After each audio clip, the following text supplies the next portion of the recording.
Hi hello and नमस्ते। पे back BL series के थर्ड और फोर्थ एपिसोड के हिंदी एक्सप्लेनेशन में आप सबका स्वागत है। लेकिन उससे पहले एक बार देख लेते हैं कि फर्स्ट और सेकंड एपिसोड में क्या हुआ था। सन फैसला करता है कि अब वो एक्टिंग करेगा और एक्टिंग के जरिए अपना बदला लेगा। जब स्काई उसे गलती से फी कह देता है तो उसे इस बात का बुरा भी लगता है और कहता है कि तुम मुझे फी कहकर नहीं पुकारोगे। फिर जब सन एक्टर बनने के लिए अपना लुक बदलता है तो खजान उसे देखकर चौंक जाता है। जब सनी को पता चलता है कि इंडस्ट्री में ऐसा कोई आया है जिसे ड्रीम एंटरटेनमेंट प्रमोट कर रहा है तो उसे इस बात का बड़ा बुरा लगता है। जब वो किसी के साथ मिलकर प्लानिंग कर रहा होता है कि सन को इस इंडस्ट्री से निकालना है तो ये प्लानिंग सन सुन लेता है। हालांकि सनी को भी एहसास होता है कि कोई है जो उनकी बातों को सुन रहा है।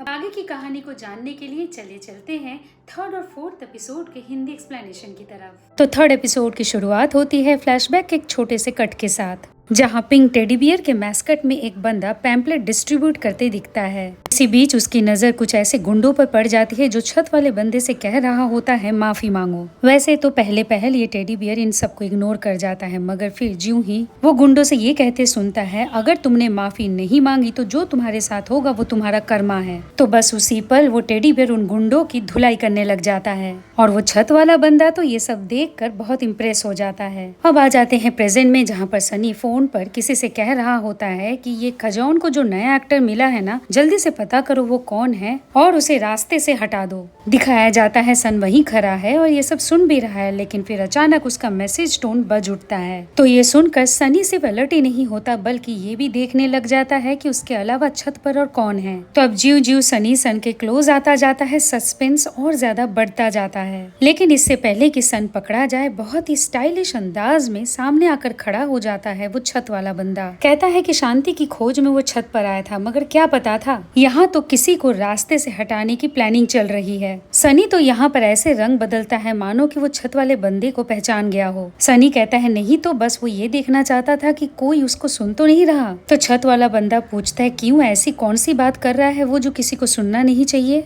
मतलब कि वो रास्ते से हटाने वाली बात जो उसने सुनी है सच है। सनी बात को ये कहकर टाल देता है कि वो तो बस किसी के साथ प्रैंक करने की कोशिश कर रहा था। वैसे अगर उसे पता होता तो वो भी सिगरेट लेकर आता और कंपनी देता। छत वाला बंदा पूछता है उसने कहा है उसे अकेले पीना है, इसका मतलब वो समझता है ना। तो अब ज्यों ही सनी यहाँ से चला जाता है तो छत वाला बंदा पुकारते हुए कहता है 2 कौड़ी के इंसान बाहर आ जाओ। और फिर सन से पूछता है ये वही है ना जिससे वो बदला लेना चाहता है। अब सन कहता है कि वो जवाब देने के लिए मजबूर नहीं है। तो छत वाला बंदा कहता है एक तो सन ऑडिशन में अपने साथ चाकू लेकर घुसता है और फिर ऑडिशन पास कर लेने का मतलब ये नहीं है कि वो टैलेंटेड है। इस इंडस्ट्री में सक्सेसफुल होने के लिए उसे बैकर की बहुत जरूरत पड़ेगी। जब सन कहता है कि ये मेरा काम है, मैं समझ लूंगा, तो छत वाला बंदा मजाक में पूछता है कहीं ऐसा तो नहीं कि सन ने अपने बैकर के तौर पर डायरेक्टर आर्थर को चुन लिया है। तो यहाँ पर सन याद करता है तब सनी भी डायरेक्टर आर्थर की ही बात कर रहा था। अब जब यहाँ पर छत वाला बंदा पूछता है अगर उसने कभी सन की मदद की तो बदले में उसे क्या मिलेगा, इस बारे में भी वो सोच कर रखेगा तो अच्छा होगा। तब तो सन कुछ नहीं बोलता, मगर बाद में सन अपना फोन निकालता है और इसी छत वाले बंदे का नंबर डमी नाम से सेव कर लेता है।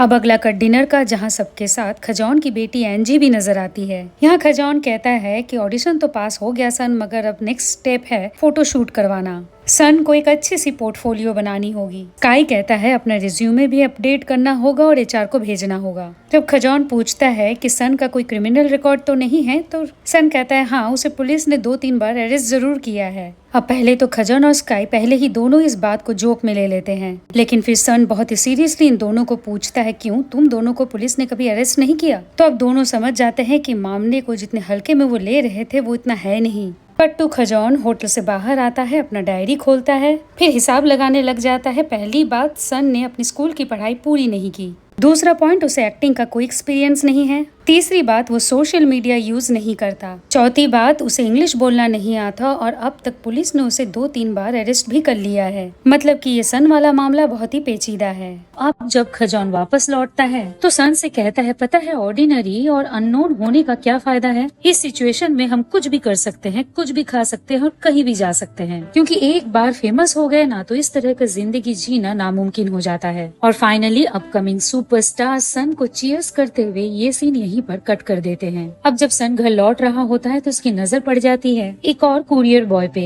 तो तुरंत बाद सन पहुंच जाता है अपने पुराने वाले ऑफिस। जब बॉस को सारी बातें बताता है तो बॉस इसको बहुत ही पॉजिटिवली लेते हुए कहते हैं सन आगे चलकर कुछ बड़ा ही करने वाला है, लेकिन हाँ अभी के लिए चाहे तो 1-2 पार्सल डिलीवर कर सकता है। और फिर इस काम के लिए जो पैसे सन को मिलते हैं उससे वो हेयर कट कराने की सोचता है। अब जब अपने नए लुक में सन खजौन के सामने आता है तो खजौन की आंखें फटी की फटी रह जाती हैं और खुश भी हो जाता है क्योंकि इस लुक में सन और ज्यादा स्वीट और प्रेजेंटेबल दिख रहा है। और ज्यों कि अभी फोटोग्राफर से अपॉइंटमेंट है तो सन को लेकर उसे और निकल ही रहा होता है कि हाँफते हुए सामने नजर आता है स्काई। कहता है कि प्रोफेसर ने मॉर्निंग क्लासेस कैंसिल कर दिए तो वो यहाँ आ गया। तो खजौन कहता है तू सच बोल रहा है या बहाने मार रहा है अलग बात है, लेकिन दोपहर के क्लासेस अटेंड करने होंगे। और इसी शर्त पर स्काई को अपने साथ ले जाने के लिए मान जाता है। वैसे सन के नए हेयर कट को लेकर स्काई भी बहुत पॉजिटिव रिएक्ट करता है। अब अगले सीन में फोटो शूट पर पहुंचने पर पता चलता है कि कोई फोटोग्राफर फ्री ही नहीं है। खजौन जब कहता है पहले से अपॉइंटमेंट लिया हुआ है फिर भी ऐसा क्यों, तो बताया जाता है कि वैसे तो सब कुछ ठीक ठाक था मगर फिर अचानक उन्हें एक बड़ा प्रोजेक्ट मिल गया। अब जब खजौन मैनेजर को कॉल करता है तो बोला जाता है कंपनी के सारे फोटोग्राफर्स तो बाहर के इवेंट में चले गए हैं। अब जब सन पूछता है किसी और फोटोग्राफर के पास नहीं जा सकते क्या, तो स्काई कहता है उसके लिए पेपर वर्क सबमिट करना पड़ेगा और अपर मैनेजमेंट से अप्रूवल भी लेना पड़ेगा और फिर अपने पॉकेट से पे करना पड़ेगा, ये तो अलग ही बात है। खजौन तो बोल देता है फाइनेंशियली अभी वो इतना स्ट्रॉन्ग नहीं है, लेकिन हाँ फोटो शूट तो कल भी कर सकते हैं। अब ज्यों की पूरा दिन खाली पड़ा है तो चलो टीचर फ्यून के पास चलते हैं, उनसे एक्टिंग क्लास की भी तो बात करनी है। मगर फिर वहाँ भी निराशा हाथ लगती है क्योंकि टीचर फ्यून का कहना है कंपनी के साथ सन ने कोई कॉन्ट्रैक्ट तो साइन किया नहीं है, तो फिर वो सन को क्लासेस कैसे देंगी।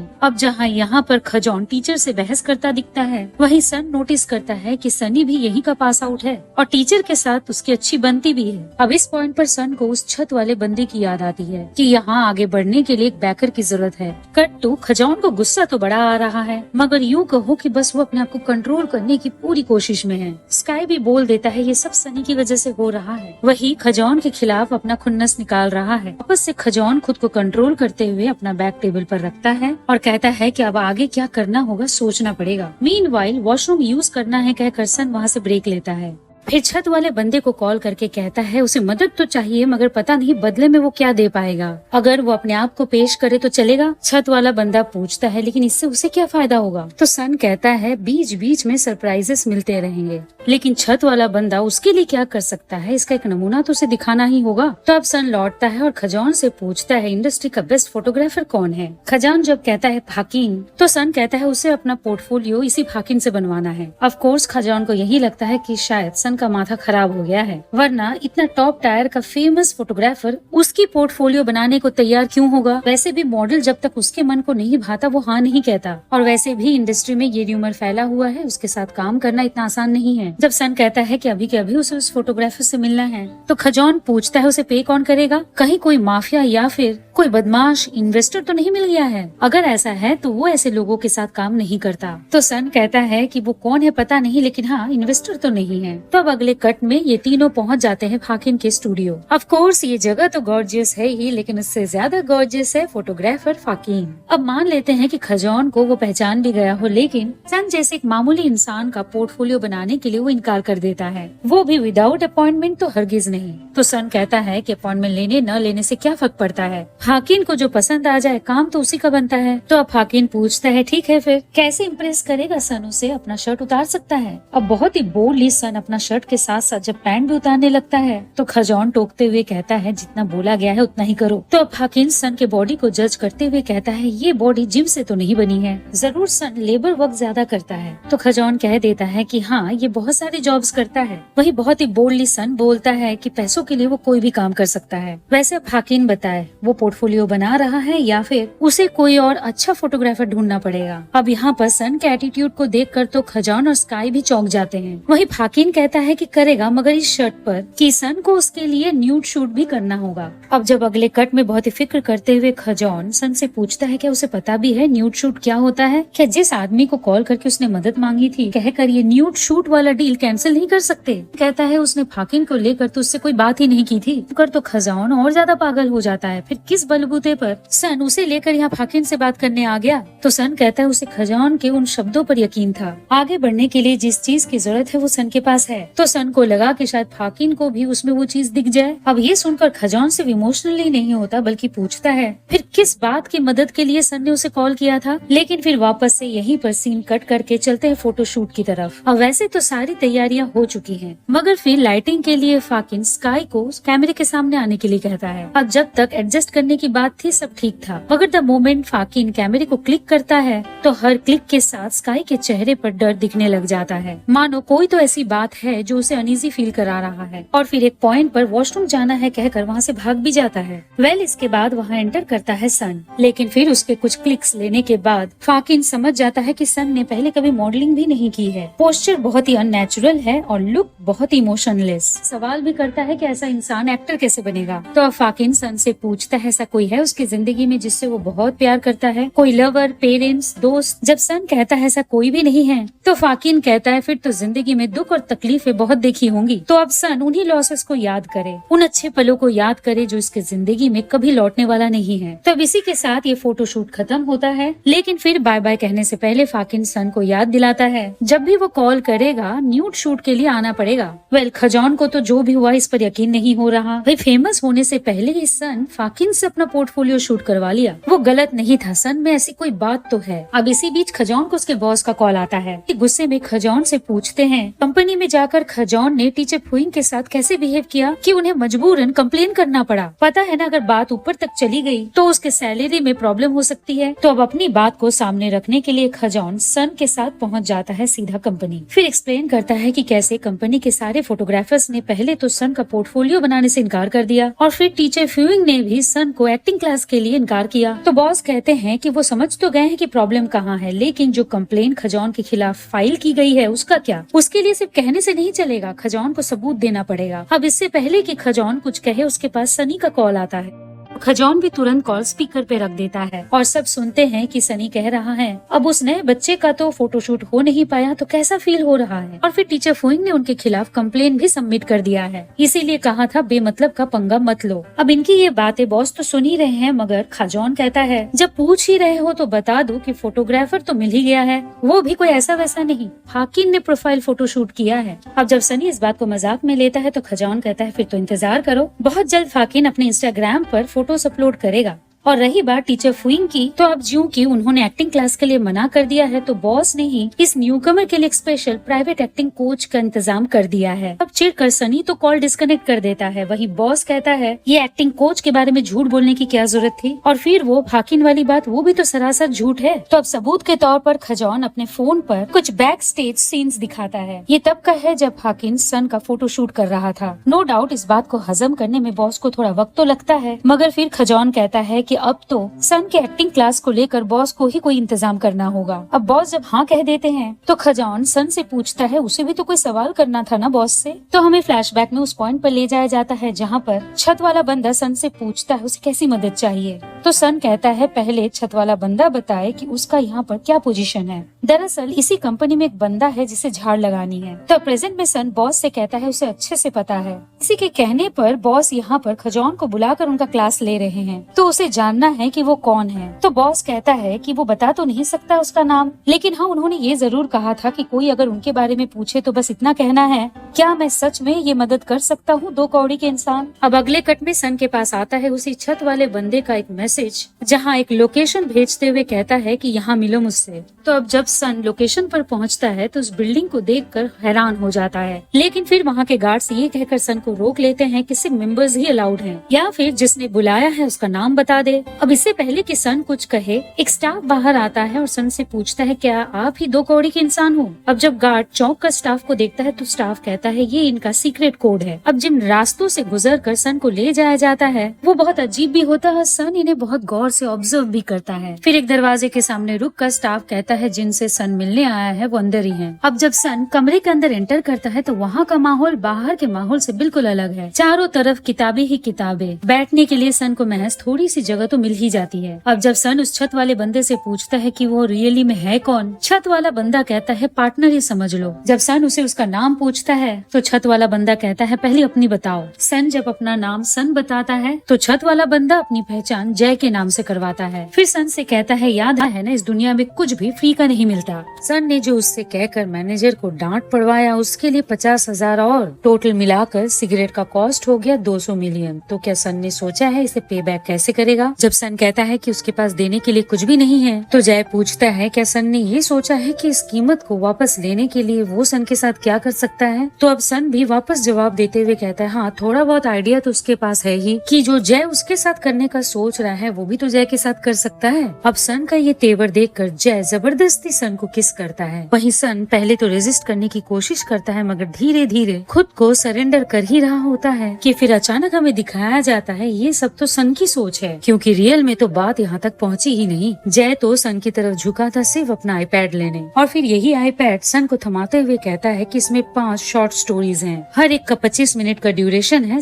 सबको देखना है। और इतना कहकर जय चेयर पे आकर बैठता है और अपने काम पे लग जाता है। अब इसी क्लब में एक और कमरे का सीन जहाँ पर हम अंकल जो को देखते हैं। वो तो इस बात से परेशान है कि ये नया लड़का कौन है जो फिलहाल जय के कमरे में बैठा हुआ है, कहाँ से आया है, क्या करता है, बैकग्राउंड क्या है। स्टाफ बताता है उसका नाम सौंगात है, मतलब कि 2 कौड़ी। पहले तो अंकल शॉक्ड होते हैं, फिर पूछते हैं ये 2 कौड़ी का सौंगात मेरे जय के कितने करीब है, जो जय ने उसे अपने प्राइवेट रूम में बुलाकर बिठा दिया। अरे वहाँ तो जय उन्हें भी अलाउ नहीं करता। जब स्टाफ कहता है क्यों ना अंकल जो जाकर जैसे ही ये सवाल पूछे, तो अंकल कहते हैं कि अगर उसके सवाल का जवाब जय दे देता तो इस तरह इन्वेस्टिगेशन करके वो अपना टाइम बर्बाद क्यों करता। खैर अब आगे का प्लान ये है कि अगली बार जब सौंगवात यहाँ आएगा तो सबसे पहले इस बात का रिपोर्ट उसे दिया जाएगा। अब स्टाफ तो जी सर कह के चला जाता है, मगर अंकल जो अपने आप में बड़बड़ाते हैं ऐसे नहीं चलेगा, मैटर को अपने हाथ पर लेना ही पड़ेगा। वापस से बात करे सन की तो वो बहुत ही गौर से कहानियों को देख रहा है। जब जय पूछता है अगर इनमें से पिक करना हो तो सन कौन सा चुनेगा, तो सन कहता है पहला और चौथा वाला। इस पर जय बताता है इन दोनों का ही डायरेक्टर एक ही है और उसका नाम है कार्न। दरअसल आने वाले वक्त में उसे और डायरेक्टर्स की जरूरत पड़ेगी, क्योंकि बहुत जल्द ड्रीम एंटरटेनमेंट बहुत सारे नए फिल्म्स में इन्वेस्ट करने जा रहा है। अब जब फिर से सन सवाल करता है क्या जय बताएगा वो यहाँ किस तरह का काम करता है, तो जय बताता है बहुत सारा काम जिसमें ड्रीम एंटरटेनमेंट का भी टास्क शामिल है और इस क्लब का शेयर होल्डर भी है। तो अब सन कहता है कि जय उसे सिर्फ मूवीज देखने बुलाया होगा, ऐसा तो हो नहीं सकता है ना। तो जय कहता है बिल्कुल हो सकता है, क्योंकि उसे ऐसे किसी इंसान की जरूरत थी जिसका इस काम से कोई फायदा न हो। वैसे उसे पहले से पता है सन एक डेप्ट कलेक्टर का जॉब किया करता था और मम्मी और भाई के मौत के बाद वो एक अच्छा इंसान बनने की कोशिश में है।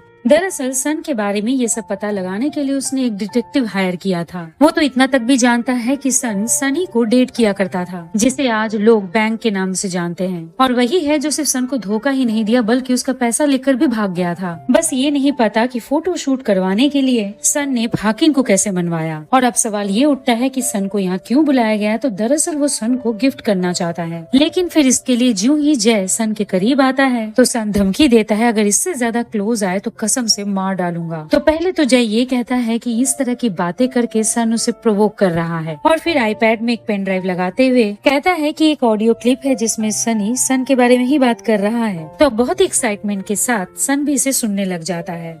अब एक छोटा सा कट जहां अंकल जो को देखते हैं जो इसी कमरे के बाहर है, और बहुत ही फनी तरीके से ये जानने की कोशिश कर रहे हैं कि ये दोनों कमरे के अंदर कर क्या रहे हैं। मतलब कि अंकल जो जितना सीरियस हमें पहले वाले सीन में दिखाए गए थे शायद वो वैसे है नहीं। अब वापस से बात करी सन की तो क्लिप को सुनने के बाद वो जय से सवाल करता है उसे ये रिकॉर्डिंग कैसे मिली। तो जय कहते हैं एक्टर्स और आर्टिस्ट यहाँ आते ही हैं ऐसी बातें करने के लिए, और वो रहा इस क्लब का share holder. By the way क्या सोचा है सन ने, उसके बदले का अगला स्टेप क्या होगा। तो अब सन पूछता है डायरेक्टर आर्थर के साथ काम करने के लिए उसे क्या करना होगा। अब जब सवाल भरी नजरों से जय सन को देखता है तो सन कहता है उसे यहाँ का नंबर 1 एक्टर बनना है। तो मुस्कुराते हुए जय कहता है फिर तो सन मान रहा है ना, इस इंडस्ट्री में आगे बढ़ने के लिए एक बैकअप की जरूरत है। और फिर एक बहुत ही मोटी सी फाइल सन को थमाते हुए कहता है ये तुम्हारा होमवर्क है, इसे पूरा पढ़ेगा और कल आकर इसकी समरी बताएगा। वैसे इस बीच हमें अंकल जो के बारे में तो भूल ही गए, तो वो ये कहकर वहाँ से चले जाते हैं कि कुछ भी हो जाए इस सौंगवात के बारे में पूरी खबर वो लेकर ही रहेंगे। कट टू सन का अगला सवाल है, ये सब पढ़ के वो डायरेक्टर आर्थर के पास कैसे पहुंच जाएगा। इस पर जय कहता है डायरेक्टर आर्थर को नालायक लोग पसंद नहीं है, इसीलिए अगर उन तक पहुंचना है तो जो वो कह रहा है चुपचाप सुन ले। अब वहाँ तो सन कुछ नहीं कहता, मगर पूरे वक्त उसके दिमाग में यही घूम रहा है कि सनी को ऑडियो में उसने क्या कहते सुना था। उसे कोई फर्क नहीं पड़ता कि सन कौन है, बस उसे अपने रास्ते से सन को हटाना है। कजॉन सन के साथ काम करे ये उसे बिल्कुल बर्दाश्त नहीं, इसीलिए सन को इस इंडस्ट्री में कोई जगह नहीं मिलनी चाहिए। अब अगले दिन सुबह का सीन, कजॉन को इंस्टेंट नूडल्स खाते देखकर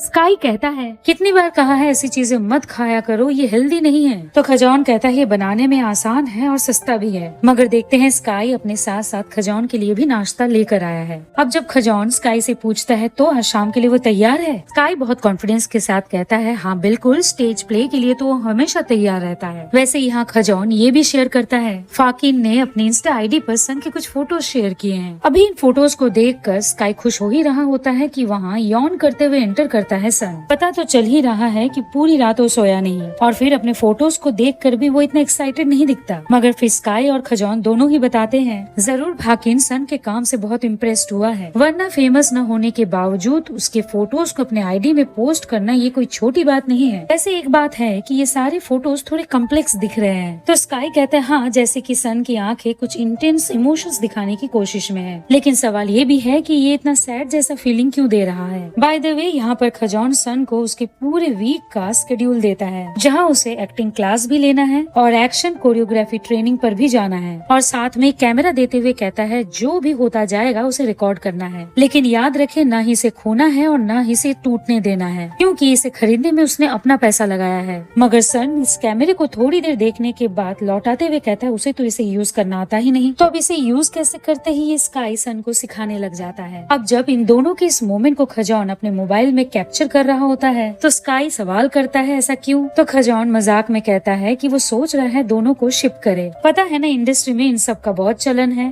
तो अब स्काई खजॉन की बातों को इग्नोर करके सन से कहता है आज शाम उसका स्टेज प्ले है, और इंसिस्ट करता है कि उसे देखने के लिए खजॉन सन को लेकर आए। अब जब सन सब कुछ निपटा कर बिल्डिंग से बाहर निकल रहा होता है तो उसके पास जय का मैसेज आता है। सवाल है कि क्या पता है इस साल का चिल्ड्रंस डे का ऑफिशियल मोटो क्या है। अब इसका मतलब जब सन को समझ में नहीं आता तो बकवास कहकर निकल लेता है और पहुंच जाता है सीधा एक्टिंग क्लास। यहाँ सबसे पहले उसकी मुलाकात होती है उसी के क्लासमेट टूओ से, जो काफी फ्रेंडली दिखता है। फिर ये है ऑफ, ये भी बहुत स्वीट है। फिर एक बंदा ऐसा भी है जो बहुत रूडली बिहेव करता है। उसका प्रॉब्लम ये है कि सन तो इतना गरीब दिख रहा है, एक महीना भी यहाँ नहीं टिकेगा, फिर क्यों सबको परेशान करने आ गया है। और फिर सन से मिलता है वेव, जिसका कहना है कि ये रास्ता तो बहुत ही मुश्किल है भैया, अब जब आ ही गया है तो फिर लड़ो। और फाइनली यहाँ एंटर करती है टीचर, और शुरुआत में ही ये खुशखबरी दे देती है कि जो भी इस सेशन में अच्छा परफॉर्म करेगा उसे इस कंपनी के आने वाले नेक्स्ट सीरीज में कास्ट किया जाएगा। और फिर जो कि सन यहाँ का नया स्टूडेंट है तो उसे अपने आप को इंट्रोड्यूस करने के लिए कहती है, तो सन सिर्फ मैं सन हूँ कहकर बात को वहीं खत्म कर देता है। टीचर जब पूछती है अपने वर्क एक्सपीरियंस के बारे में कुछ बताओ, तो सन बता देता है नहीं, वो इस फील्ड में पूरी तरह नया है। तो अब बिना टाइम बर्बाद के टीचर अपना क्लास स्टार्ट करती हैं। वही खजौन ने जैसा कहा था, इस सेशन को रिकॉर्ड करने के लिए सन कैमरे को अपने टेबल पर फिक्स कर देता है। अब ब्रेक में वेव कहता है कि इतनी देर तक चुप बैठना बड़ा बोरिंग क्लास था। बाय द वे कौन है सन का मैनेजर। अभी सन सोचता ही है कि खजौन के बारे में उसे बताना चाहिए कि नहीं, कि उसके पास फिर से जय का मैसेज आता है, बताओ इस साल का चिल्ड्रंस डे का ऑफिशियल मोटो क्या है। जाहिर सी बात है इसका जवाब सन के पास नहीं है, तो वो वेव से पूछता है। तो वेव कहता है उसे भी कोई आइडिया नहीं है।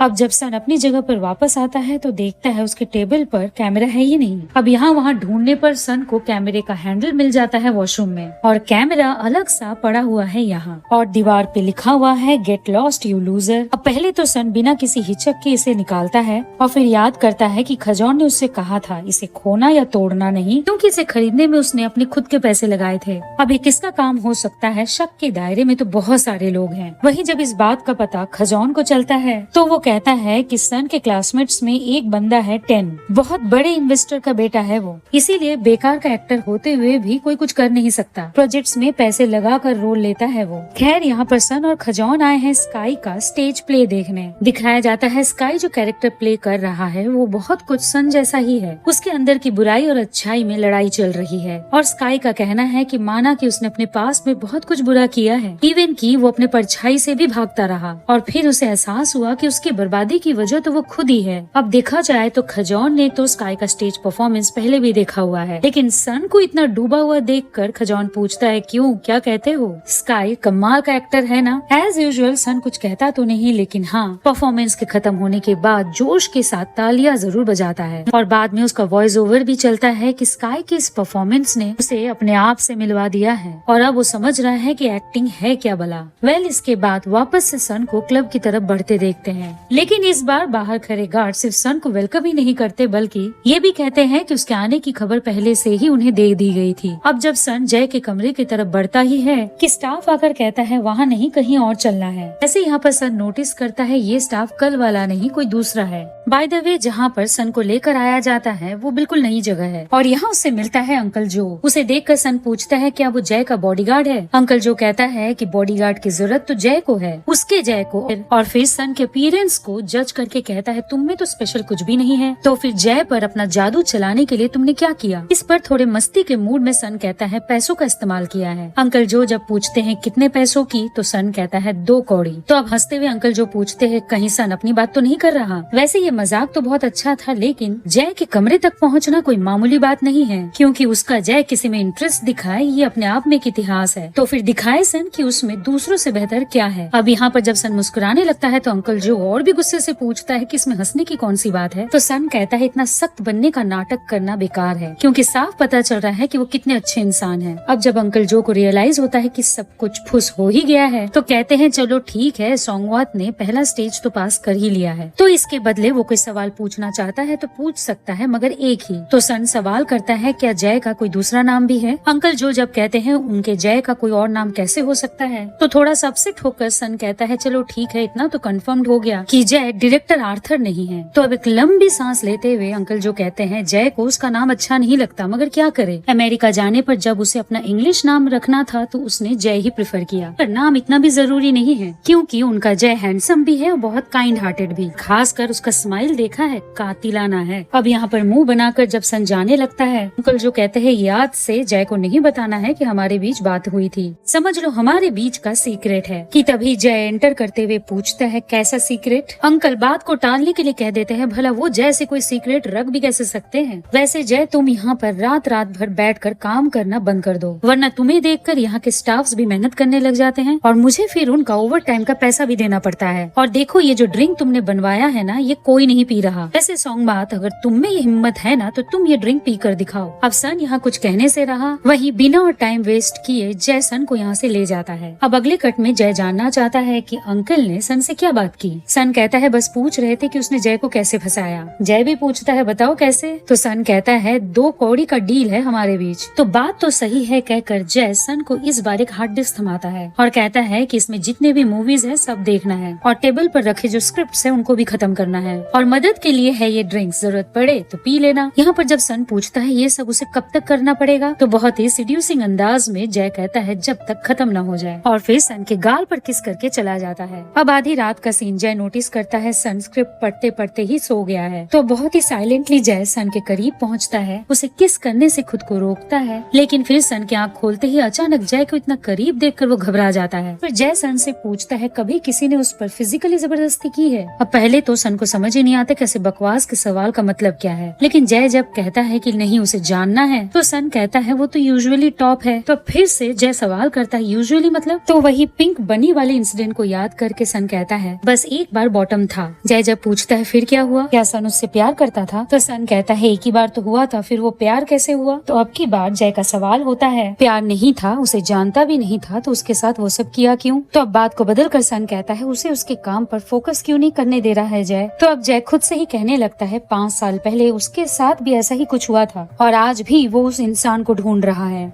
सन जब कहता है कि वो प्रे करेगा जय को वो इंसान जल्दी मिल जाए, जय पूछता है क्या सन जेलस फील नहीं करेगा? तो सन सीधा कह देता है वो भला क्यों जलेगा, उसका जय के साथ ऐसा कोई रिश्ता थोड़े है। अब अगले दिन सुबह कजॉन सन को एक्शन कोरियोग्राफी ट्रेनिंग के लिए लेकर आता है। अब ये सब देखकर कजॉन तो बहुत एक्साइटेड है, मगर सन इस बात का बहुत बुरा फील कर रहा है कि कजॉन के कैमरे को वो बचा नहीं सका, और प्रॉमिस भी करता है जितनी जल्दी हो सके उसे फिक्स करके ही लौटाएगा। अब कजॉन ये कहकर बात को टाल तो देता है कि जाने दो, कैमरा ही तो है, मगर फिर बाद में बड़बड़ाता है उसके महीने की आधी सैलरी तो इसी में चली गई। बाय द वे थोड़ा सा वार्म अप के बाद कोच कहता है पहला दिन है तो पहले ट्रायल लेते हैं किसकी कितनी कैपेबिलिटी है, तो याद रही एक प्रैक्टिस है, कोई किसी को चोट नहीं पहुंचाएगा। अब यहाँ पर फिर से टेन सन को धमकाता है, आज तू ही मेरा टारगेट है, सुना है मेरे पीठ पीछे तू सबको ये बताते फिर रहा है कि मेरे में कोई टैलेंट है ही नहीं, जो मिला है सब मेरे बाप की बदौलत है। अब जब यहाँ पर कोच पूछते हैं क्या चल रहा है तो टेन धमकी देता है, अपना जॉब बचाना चाहते हो तो बीच में बोलना बंद करो। अब यहाँ पर सन की तैयारी देखकर टूओ कहता है भूल से भी टेन को पीटना मत, क्योंकि जानबूझकर टेन ने ये सिचुएशन क्रिएट किया है। उसने सन को इसीलिए प्रोवोक किया ताकि सबके बीच सन उसे पंच मारे, और फिर सन ही नहीं बल्कि उसका मैनेजर भी प्रॉब्लम में आ जाएगा। अब फिर से कोच याद तो दिलाता है ये एक प्रैक्टिस मैच है, मगर टेन सन से कहता है वो इस मैच को हल्के में नहीं लेने वाला, क्योंकि सन जो उसके खिलाफ चुगली करता फिर रहा है इसका बदला टेन यहीं पर लेने वाला है। तो मैच शुरू होते ही सबसे पहले तो सन डिफेंस में खेलता है, क्योंकि अगर उसे अटैक करने का मौका मिलता भी है तो टूओ की कही बातें उसे रोक लेती हैं, और फिर सबकी बातें सोच सोच कर सन यहाँ पर बस पिटता ही रह जाता है। नेक्स्ट कट में सन पहले तो ये देखता है उसे कहाँ कहाँ चोट लगी है, और उसे दर्द भी बहुत हो रहा है, उसके रिएक्शन से पता चलता है, लेकिन फिर सनी के बारे में सोचकर सब कुछ बर्दाश्त करता है। मीनवाइल वहाँ पर वेव और टूओ आते हैं। वेव जब माफी मांगता है कि चाह कर भी वो सन की कोई मदद नहीं कर सका, तो टूओ भी कहता है जहाँ पर कोच कुछ नहीं बोल पाता उनकी भला कौन सुनेगा। बाय द वे यहाँ पर वेव ऑफर रखता है क्या सन उनके साथ ड्रिंक पे चलेगा, मगर फिर जब वो जाने के लिए तैयार हो जाता है तो देखते हैं वेव और टू उसे लेकर पहुँच जाते हैं जय के क्लब में। अब जब टू और वेव बताते हैं कि पता है ना ये क्लब सिर्फ इंडस्ट्री के लोगों के लिए है, वो भी ए लिस्ट मेंबर्स, और बिना इन्विटेशन के इसके अंदर कोई भी एंटर नहीं कर सकता। लेकिन ज्यों कि पहले सन यहाँ भी आ चुका है तो उसमें कोई एक्साइटमेंट तो दिखता ही नहीं। ऑन द वे उसकी मुलाकात इवन पुराने स्टाफ से भी हो जाती है। कट टू ड्रिंक करते हुए बातों ही बातों में वेव सन से पूछता है उसने फाकिन को फोटो शूट के लिए कैसे मना लिया, फाकिन ने उससे कोई सवाल किया था कि नहीं, तो सन कहता है हाँ फाकिन उसकी बॉडी देखना चाहता था। तब इस बात का उल्टा मतलब समझकर वेव कहता है कोई बात नहीं, इस इंडस्ट्री में ये सब चलता रहता है, और फिर कामयाब होने के लिए एक बैकर की जरूरत तो है ही। मीनवाइल वेव के पास एक कॉल आता है जिसके बाद वो कहता है चलो सन तैयार हो जाओ इस इंडस्ट्री में सक्सेस की तरफ एक और स्टेप लेने के लिए। फिर सन को लेकर ये दोनों पहुँच जाते एक और कमरे में जहाँ पहले से ही कई लोग मौजूद हैं। यहाँ सबसे पहले तो सब सन को घूर कर देखते हैं, आपस में डिस्कस करते हैं क्या ड्रीम एंटरटेनमेंट का ये वही नया बंदा है। एक कहता है मुझे ये खास नहीं लगा तो दूसरा कहता है मुझे ये बहुत पसंद है, वैसे भी उसे चेहरे से कोई मतलब नहीं है। और फिर सन को ले जाकर उस बंदे के सामने खड़ा कर दिया जाता है। वैसे सन तो कोई बच्चा है ही नहीं, सामने वाले की हरकत को देखकर समझ तो जाता है कि उसे यहाँ क्यों लाया गया है। वहीं वेव भी ये कहकर सन को इनकरेज करने की कोशिश करता है, एक बार अगर वो ये काम कर लिया तो उसे आगे बढ़ने से कोई नहीं रोक सकता। यहाँ जब सन कहता है कि लग रहा है आप सबको बड़ी गलतफहमी हो गई है, तो धीरे धीरे सबको समझ में आ जाता है कि सन इतनी आसानी से मानने वाला नहीं है। उसे धमकी दी जाती है अगर वो ये काम नहीं करता तो उसे और उसके मैनेजर दोनों को इंडस्ट्री से निकाल दिया जाएगा। फिर भी जब सन ढीठ बना खड़ा रहता है तो उसे बंदूक की नोक पर रखते हुए नील डाउन होने के लिए कहा जाता है। ऑफ कोर्स सबके लिए ये सस्पेंस बन जाता है कि अब सन क्या करेगा, क्या उसका सेल्फ रेस्पेक्ट बदले की भावनाओं के सामने हार जाएगा। और फाइनली सन की इसी रिएक्शन पर ये एपिसोड यहीं पर खत्म हो जाता है। आशा करती हूँ इन दोनों एपिसोड्स का हिंदी एक्सप्लेनेशन आप सबको पसंद आया है। अगले एपिसोड के अपलोड पर आपको मिले नोटिफिकेशन, इसके लिए आप करें मेरे चैनल को सब्सक्राइब और बेल आइकन को क्लिक। जल्द मिलते हैं, तब तक God bless you, take care and bye.